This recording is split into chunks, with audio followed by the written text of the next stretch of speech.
President Muhammadu Buhari has appealed to aggrieved members of All Progressive Congress to keep faith with the party. Buhari made the appeal in his address to welcome the party delegates to the National Convention in Abuja over the weekend. The president said steps have been taken to address various grievances in the party. I am imploring all those with grievances to keep faith with the party until we put things right.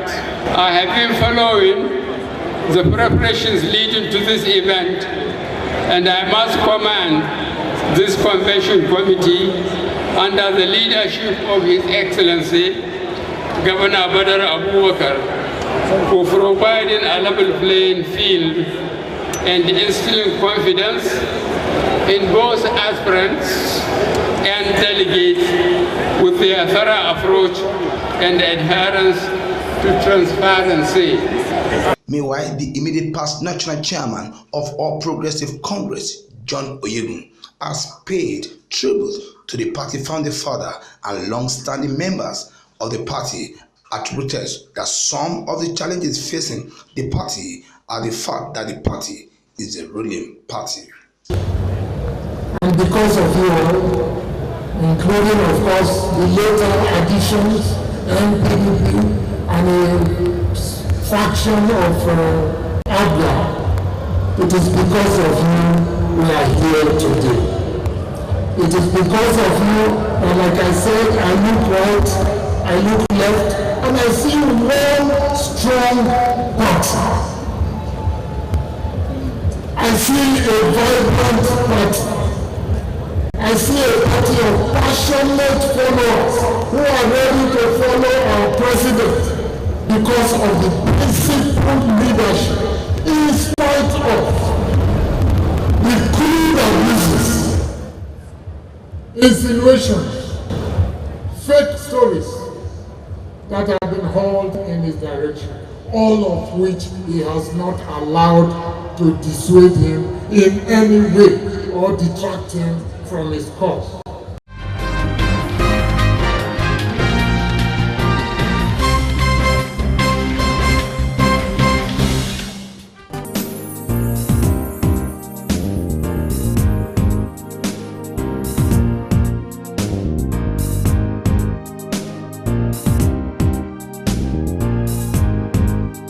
The new national chairman of the ruling All Progressive Congress, Comrade Adam Oshiomhole, has taken oath of office.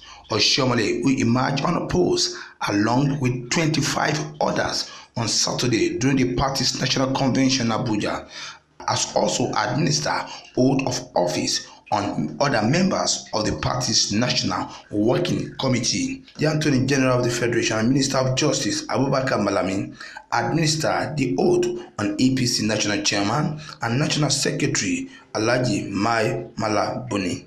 Meanwhile, Adam Oshiomhole, in an interview, said that his administration will see to the enthronement of internal democracy in the party.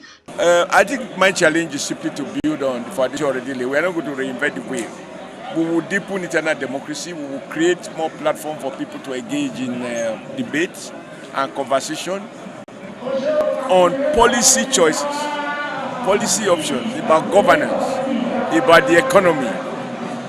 All those matters affecting the Nigerian polity, economy and society, so that we crowd out all these negative, dysfunctional conversations that are woven around religion and ethnicity as if that is all we are. I think those are important, that we are much more than that as a nation. And we need to put back to national discourse issues that will affect our children's education, issues of economy, issues of poverty eradication, issues of wealth creation, issues of appropriate distribution of wealth, tax policies, all of those things that government ought to do to make a difference in the quality of life of people. Similarly, the Senate leader, Senator Lawal Ahmed, has said the APC will remain stronger after the convention.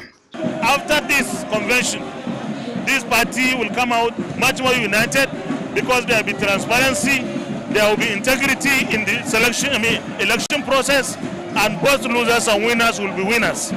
At the end of the day, the president the party and Nigerians who trust this president will work together to make Nigeria better and greater. The immediate past Edo State Governor Adam Oshiomhole replaces Chief John Oyegun as the national chairman of All Progressive Congress.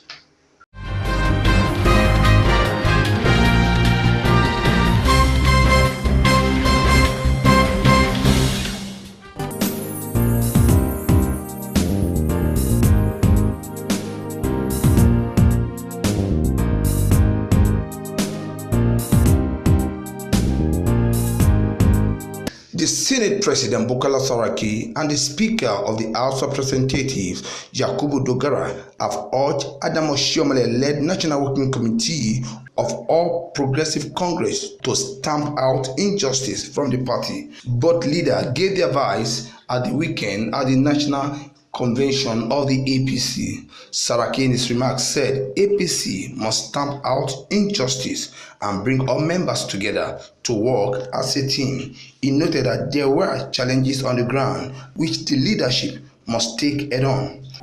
As I say that, we look to the future. As we look to the future, we must ask ourselves, how have we been successful so far? How were we able to win an election against all sorts of opposition? We did it because we were courageous. We did it because we had leadership led by the president. We did it because we came together united with a focus and a direction. We did it because we had sacrifices. We worked as a team and we put it together and we delivered. And that is what we did to make this achievement. Can we do it again? Of course we can. In his remark, Dogara charged the new National Working Committee to ensure equity and justice at the party. The speaker noted that there were no challenges that did not have solution. He stressed that if the party searched deeper, it will get solution to the challenges confronting it. Especially to the leader, our new leader, brand new chairman, the man who was a comrade and later became an executive comrade. He has seen it all, as attested to by our great leader, Asuwaju Bola Tinubu. Complex issues at the lower level and at the highest level. And now he's called upon to lead this biggest political family in Africa. His leadership skills will be tested. His job is neatly cut out for him. Thankfully, he said that he will start his work by 8 a.m. tomorrow. But I want, if I had the powers of the president, I will cancel that and say that he should start immediately from here because of the challenges that we face. Earlier, Oshiomhole had told the party leaders that effort put into the growth of the party must henceforth be rewarded to avoid grumbling among members. Oshiomhole paid tribute to the party leaders such as Bisi Akande, Asiwaju Bola Ahmed Tinubu, as well as the 5 governors who formed the new PDP on the platform which they joined other political parties to form APC in 2014.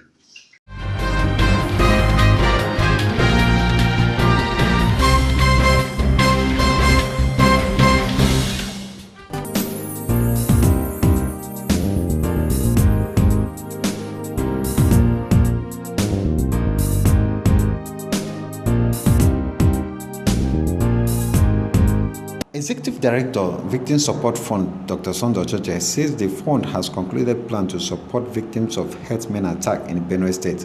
Dr. Ochoche, who stated this at an exclusive interview with Ben Television Abuja, said the fund, after studying the situation in Benue State, approved 28 projects to be carried out in the state as part of its intervention programs. Recently, we received an SOS from Benue State Governor following the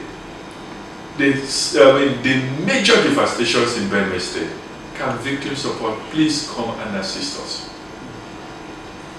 And the committee looked carefully at the request and tasked us to go and assess the situation, and following the assessment that we made, it has been approved right now.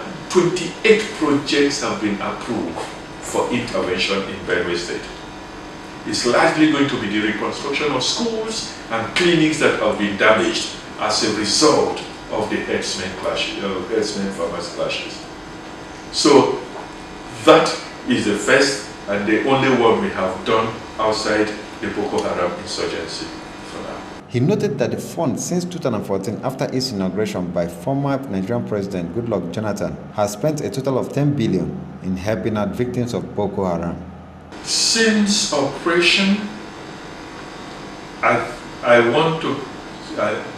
now we have spent close to 10 billion naira in all this, from the reconstruction to the educational program, to the economic empowerment program, to the livelihood program, to the foster care program, the protection program, which is a very critical component of our intervention. And the protection program is focusing on orphans or unaccompanied children, where we have identified these children, identified foster families, we place them in these families, and for each child that we place in the family, every month we pay the families 14,000 naira for the upkeep, the management, the feeding, the protection of these children.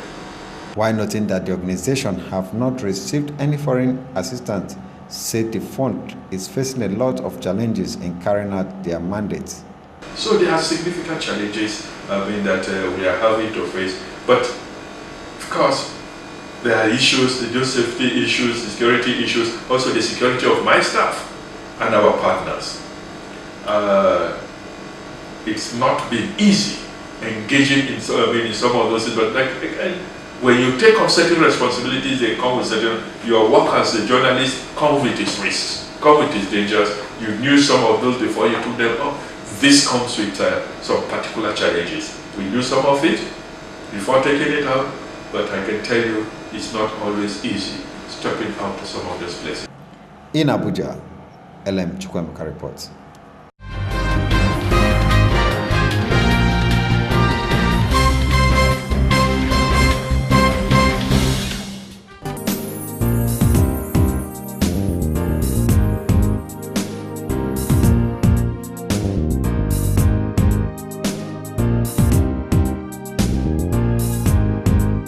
Plateau State government has imposed a 6 p.m. to 6 a.m. curfew in Rion, Bakin-Ladi, and just South local government area following attack and reprisal in some community that lead to death of many. The police have confirmed the recovery of 86 bodies. The curfew was announced in a statement issued by Plateau State Commissioner of Information Yakubu Datti and signed by the Secretary to the state government, Rafiu Bature. He said the restriction of the movement became necessary to avert a breakdown of law and order. Report has it that about 12 communities in Bakin came under multiple attack on Saturday night, leading to death of dozens according to local sources. The attack, however, led to breakdown of law and order. Ananagudi, which is close to the Grand Siri in just south, as travelers were forced out of their vehicles and killed. The president of Brion Youth Movement in Bakin-Ladi, Delop Shoji, told journalists that 72 corpses have been recovered, with many still being discovered in nearby bushes. He said 31 bodies were recovered from Ganish village and 41 others from 11 neighboring villages in all Bakin-Ladi local government.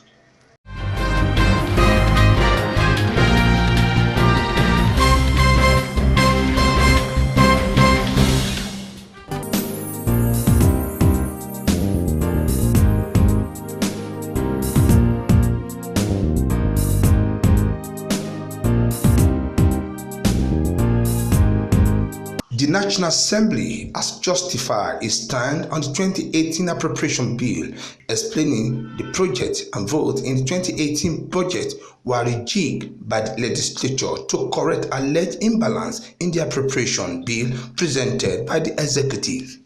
Briefing National Assembly correspondent on the allegation and concern raised by President Muhammadu Buhari while signing the bill, the Joint National Assembly Committee on Media and Public Affairs, headed by Senator Sabi Abdullahi and Honorable Abdulaziz Namdas, said injection done on 2018 budget estimates were done to correct imbalance done by the executive in sharing the national resources. The number of projects had to be increased in order to give a sense of belonging to every geopolitical zones of the country, to ensure socio-economic justice, equity, fairness, and to command national loyalty. The Senate Committee Chairman on Public Affairs explained that most reduction would not affect implementation of any of the projects, adding that the dotted fund was spread on school feeding of Unity School.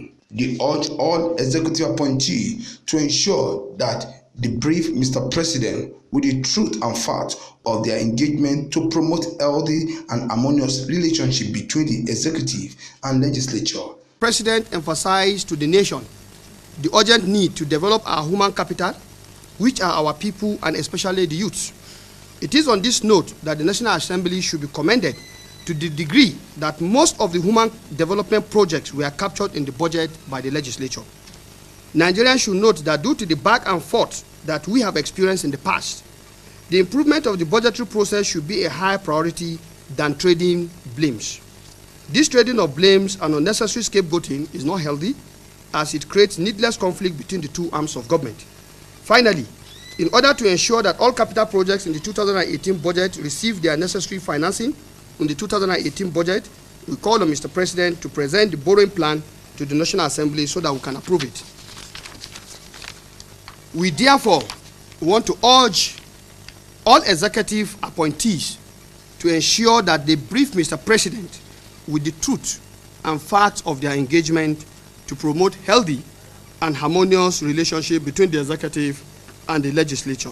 The lawmaker maintained that the allegation that the National Assembly increased its budget was not limited to the legislature, but on the three arms of government as agreed by the three arms. Very clear that the three arms of government benefited from the increase, which was mutually agreed on with the Ministry of Budget and Planning. In fact, we have correspondences addressed to the leadership of the National Assembly from Ministry of Budget, making requests on how to spread the increment arising from the benchmark differentials.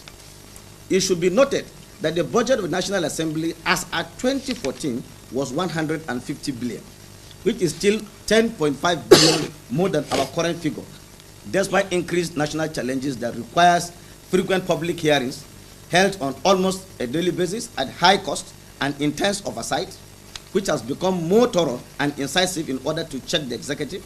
The 139.5 billion budget of the National Assembly represents less than 1.5% of the entire 9 trillion budget. Does it not make sense to use 1.5% to protect the other 98.5%? The public should note that this increase in the legislature's budget was also necessitated by the drastic inflation of the last 4 years.